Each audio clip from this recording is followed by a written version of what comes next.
Mengapa kita perlu sertifikasi syariah? Mengapa kita perlukan kita mendapatkan pengakuan syariah? Ada beberapa alasan. Yang pertama adalah alasan ekonomi, yang kedua alasan sosial, yang ketiga alasan spiritual, yang keempat alasan moral.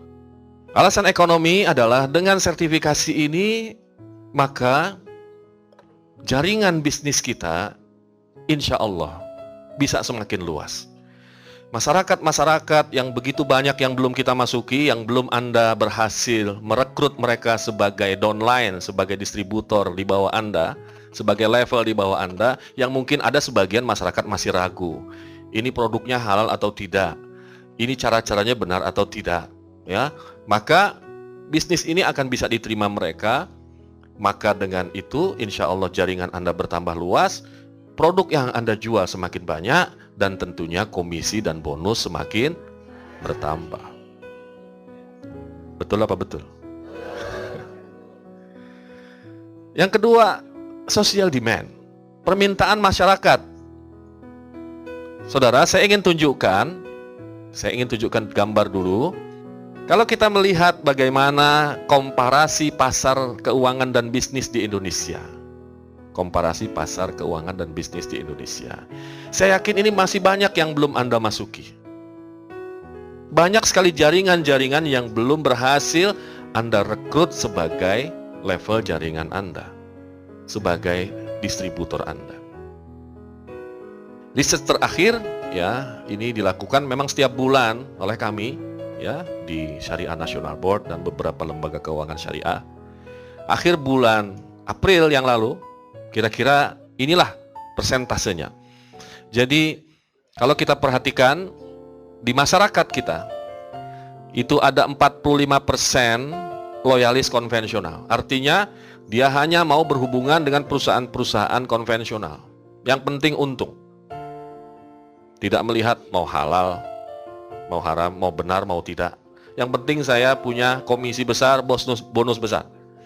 Kalau dalam sistem perbankan yang penting saya dapat bunganya besar. Ini kita sebut loyalis konvensional. Dan mereka tidak mau sama sekali diajak untuk melakukan kegiatan dengan sistem non-konvensional.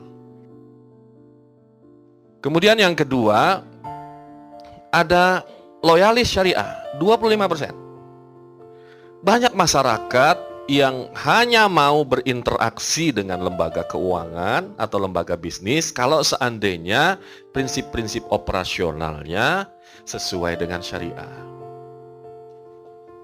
Misalnya ada bank-bank syariah, asuransi syariah, mereka tidak mau berhubungan dengan konvensional bank, tidak mau. Itu kira-kira 25%. Kemudian ada lagi 30%, ini adalah rasional syariah. Kelompok masyarakat yang mau berhubungan dengan syariah, tapi asal cara itu lebih menguntungkan. Jadi sebetulnya Anda lihat 30% dan 25% ini pasar yang Anda belum masuki. Dan Anda perlu sertifikat itu untuk meyakinkan pasar itu. Kan mereka mengatakan apalagi yang muslimnya tradisional. Itu perusahaan Cina. Ini distributor kami Cina. Ngapain? Jangan-jangan tidak halal. Kan begitu. Tapi dengan sertifikat yang kita bawa, kemudian dengan materi yang saya sampaikan ini memberikan bekal kita menyampaikan produk TNC yang sesungguhnya, sistem ini yang sesungguhnya. Jadi kalau kita bicara tentang mengapa sertifikat diperlukan, tadi saya katakan ada alasan permintaan masyarakat. Ada masyarakat yang memang ingin berhubungan dengan MLM kalau MLM itu sesuai dengan prinsip syariah. Kalau tidak, ia tidak mau. Kemudian alasan-alasan yang bersifat spiritual, produknya harus halal misalnya. Cara komisi dan bonusnya itu tidak bertentangan dengan ajaran agama. Tidak ada penipuan di sana. Tidak ada kebohongan. Tidak ada passive income. Tidak ada money game. Itu ada kelompok masyarakat yang seperti itu. Saya berhubungan dengan banyak level di masyarakat menengah yang mereka tidak mau berhubungan dengan MLM walaupun komisi dan bonusnya besar kalau seandainya transaksinya atau operasionalnya tidak sesuai dengan moral agama. Dan ini juga Anda perlu masuki jaringan itu. Kemudian alasan moral, alasan etika, Jadi bagaimana kita menjaga hubungan asistensi dengan distributor di bawah kita? Bagaimana dalam hubungan kita, ya, dalam melakukan presentasi, etika kita dalam melakukan approach atau pendekatan. Ini juga harus ada norma-norma etika yang harus kita bangun.